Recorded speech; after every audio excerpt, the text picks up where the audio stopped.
আবুল কাশেম, প্রাথমিক শিক্ষক দাবি বাস্তবায়ন পরিষদের আজকের সংবাদ সম্মেলনের সভাপতি ও বাস্তবায়ন পরিষদের আহ্বায়ক। আমার সাথে আছেন শামসুদ্দিন মাসুদ, অন্যতম আহ্বায়ক।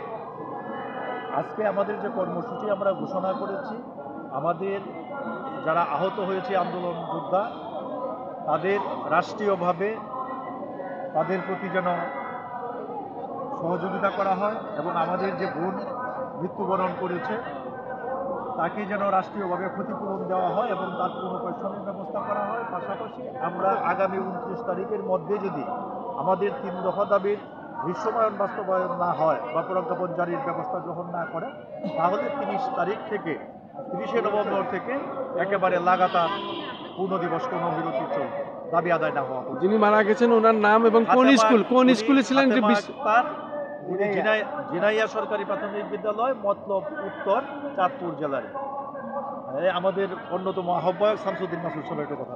আর আহত কতজন হয়েছে যদি অনুমান করি? প্রায় 2 শতাধিক। প্রায় 2 শতাধিক। রাষ্ট্রীয়ভাবে এটার চান আপনি? হ্যাঁ, ক্ষতিপূরণটা চান আর কি। শুধু দর্শক, আসলে এই জুলাই আন্দোলনের যোদ্ধা যারা ছিলেন অনেকেই এই দেশে বিভিন্ন জেলায় আহত হয়েছেন, কিন্তু এটা রাষ্ট্র জানে না। কিন্তু রাষ্ট্রকে উচিত তাদের যথাযথ সম্মান দেওয়া এবং তাদের ক্ষতিপূরণ দেওয়া এবং তাদের সব কিছু দায় দায়িত্ব রাষ্ট্রেরই।